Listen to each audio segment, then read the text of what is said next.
നമുക്കിപ്പോൾ ദൃശ്യങ്ങളിൽ കാണാം. പുഴയിൽ അല്പം ഒഴുക്ക് കുറഞ്ഞപ്പോൾ കരയിൽ നിന്ന് മറുഭാഗത്തേക്ക് എത്തിക്കാൻ കഴിഞ്ഞ ഹിറ്റാച്ചിയാണ് അത്. അവിടെ തെരച്ചിൽ നടത്തുന്ന ദൃശ്യങ്ങളാണ് നമ്മൾ കാണുന്നത്. ഇതിൻ്റെ ഒരുപാട് മണ്ണുമാന്തി യന്ത്രങ്ങൾ എത്തിയാൽ മാത്രമേ അവിടെ ഊർജിതമായി രക്ഷാദൗത്യം പൂർത്തീകരിക്കാൻ കഴിയൂ. അവിടെ ഒരു വീട് പോലും അവശേഷിക്കുന്നില്ല എന്നാണ് ADGP നമ്മളോട് സൂചിപ്പിച്ചത്. തകരാത്ത ഒരു വീട് പോലുമില്ല എന്ന് അദ്ദേഹം പറയുമ്പോൾ 30 വീടുകൾ ഒഴികെ ബാക്കിയെല്ലാം നശിച്ചു എന്ന് പഞ്ചായത്ത് അധികൃതരും പറയുന്നുണ്ട്. എല്ലായിടങ്ങളിലും സേനാ വിഭാഗങ്ങൾക്ക് എത്താനും പരിശോധന നടത്താനും കഴിഞ്ഞു എന്ന കാര്യം ഉദ്യോഗസ്ഥർ ചൂണ്ടിക്കാട്ടുന്നു. പക്ഷേ മണ്ണിനടിയിൽ എന്തൊക്കെ എന്ന ചോദ്യം ഇപ്പോഴും അവശേഷിക്കുകയാണ്. ഒരുപാട് വേദനിപ്പിക്കുമോ ഇനിയും കേരളത്തെ മുണ്ടക്കൈ എന്ന ചോദ്യം അവശേഷിക്കുന്നു. ഇപ്പോൾ ഈ വിഷയം, കേരളത്തിലെ ഈ വലിയ ദുരന്തം ലോക്സഭയിൽ Kerala last 5 years facing 2018 flood, 19 flood, then landslides. Every year, sir, we are facing this type of big tragedies. Not only in Kerala, it's happening in Assam, Karnataka is happening, northeastern states happening, Bihar it is happening. Sir, Tamil Nadu it is happening. Yeah. Sir, there should be some system, permanent system. There are systems, I am agreeing, there are systems to support this. But when this type of situation is coming, without ill will, the government of India has to come forward to support the states.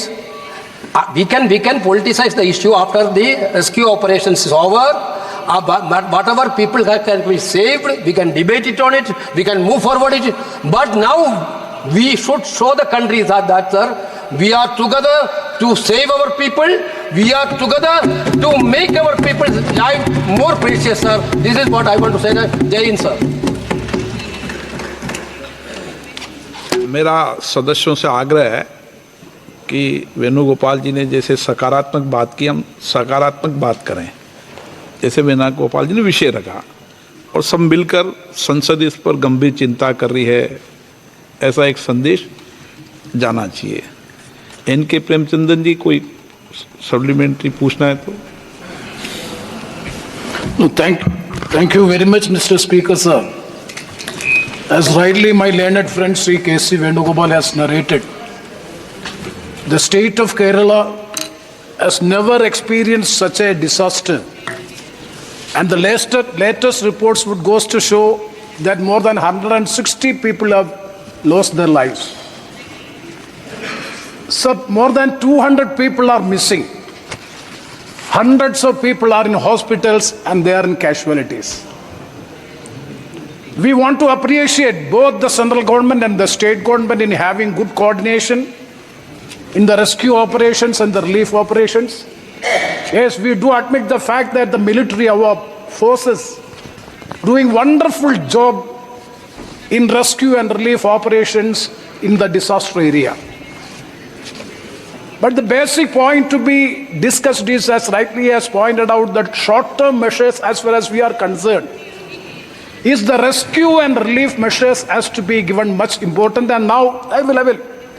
Now what is happening is that they are trying their level best to recover maximum the dead bodies by removing all these concrete structures and excavation, and it is very, very difficult because the climate is also not in good condition for having a positive rescue operations. Sir, two points I would like to make is, that is, number one is regarding this series of incidents did take place in the same place and the nearer places. I will just cite the examples that was in 2019, August 8. Premchandji. Yes, no, I'm just putting to the questions. On 2019 August, in Malappuram district, that is Kavalappara, same type of landslide took place and 11 bodies are yet to be recovered. And on the same day, on August 8, 2019, in Puthumala, in Wayanad district, just very near to that of this place, that is, and in Velanga in Kozhikode district, on the same day this landslide took place and these casualties have taken place. So my simple question to the Honorable Home Minister is whether it is in the notice of the government that this area is ecologically sensitive area by which this warning has to be given so that proper precautionary measures has to be taken. Number one. Sir, number two. Regarding the relief measures, I am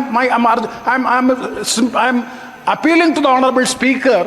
In the year 2004, when the tsunami took place, the Honorable Speaker, the then Speaker Sri Somnath Chatterjee, with the request from the Honorable MPs, from the MPs of the concerned state during the tsunami, a direction has been given by the Honorable, the then Speaker, that is rupees 10 lakhs of each MP/LAD can be utilized for the rehabilitation and the relief and rescue measures of the particular disaster, and we have all given 10 lakhs each for the rehabilitation of the area, tsunami area.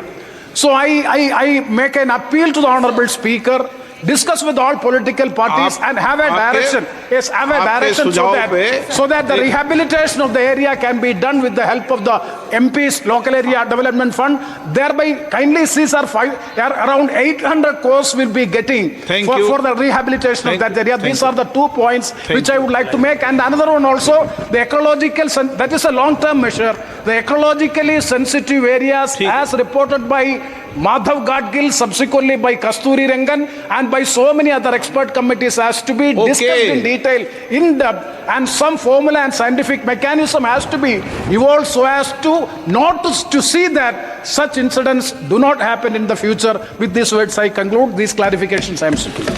माननीय सदस्य ने जो विषय रखा है, मैं सभी राजनीतिक दलों से इस विषय पर चर्चा करूंगा। राहुल गांधी जी, आप बोलना चाहते हैं? सुरेश जी ने नाम लिखा है आपका। सुरेश जी, आप पूछते नहीं हो क्या? Sir, it is a huge tragedy in Wayanad, and the military is doing a good job there. I think it's very important that we support the people of Wayanad, that we give them as much support as is possible, and I'd request the government to help the people of Wayanad in this difficult time. I think this is the second time this tragedy has taken place. This took place 5 years ago, and it is quite clear that this area has an ecological issue. So this should be looked into, and whatever high-tech solution can be brought forward, that would be good. Thank you, sir. विशेषर Hegde जी, तेजस्वी आप कोई प्रश्न पूछना चाहते हैं? ಹಾಂ ನಾನು ಈ ಸಂದರ್ಭದಲ್ಲಿ ಮಾತನಾಡೋದಕ್ಕೆ ಅವಕಾಶ ಕೊಟ್ಟಿರೋದಕ್ಕೆ ಧನ್ಯವಾದವನ್ನು ಸಲ್ಲಿಸ್ತಾ ಇದ್ದೇನೆ. ಗ್ಲೋಬಲ್ ವಾರ್ಮಿಂಗ್ ಮತ್ತು ಕ್ಲೈಮೆಟಿಕ್ ಚೇಂಜ್ ಅನ್ನುವಂಥದ್ದು बोलने का मौका नहीं देते इसमें। एक मिनट प्लीज बैठे। माननीय सदस्यगणों, मैं आग्रह കേരളത്തിന്റെ മഹാദുരന്തം കേരളത്തിൽ നിന്നുള്ള എംപിമാർ ഉൾപ്പെടെ സഭയിൽ ഉന്നയിക്കുന്നതാണ് നമ്മൾ കണ്ടത്. ആവർത്തിച്ച് ഒരേ പ്രദേശങ്ങളിൽ ദുരന്തം ഉണ്ടാകുന്ന സാഹചര്യമൊക്കെ ചൂണ്ടിക്കാണിക്കപ്പെടുന്നു. പരിസ്ഥിതി ലോല പ്രദേശം, ഇത് ഇത്തരം മുന്നറിയിപ്പുകളുണ്ടോ തുടങ്ങിയ കാര്യങ്ങൾ ചോദ്യങ്ങളായി ഉയരുകയാണ്. അതേസമയം കേരളത്തിന് പ്രളയ മുന്നറിയിപ്പ് നൽകിയിരുന്നു എന്ന വിവരം അമിത്ഷാ സഭയിൽ സൂചിപ്പിക്കുന്നു. അങ്ങനെ നിരവധി വിഷയങ്ങൾ ഈ മഹാദുരന്തവുമായി ബന്ധപ്പെട്ടുയരുകയാണ്. അതേസമയം ഇവിടെ രക്ഷാദൗത്യം പുരോഗമിക്കുന്നു. അപ്പോഴും മുണ്ടക്കൈയിൽ കാര്യമായ തെരച്ചിൽ നടക്കുന്നില്ല എന്ന സാഹചര്യം വേദന ഉളവാക്കുന്നതാണ്. അവിടെ കൂടുതൽ യന്ത്ര സംവിധാനങ്ങൾ എത്തിച്ചുകൊണ്ടുള്ള തെരച്ചിലാണ് നടക്കേണ്ടത്.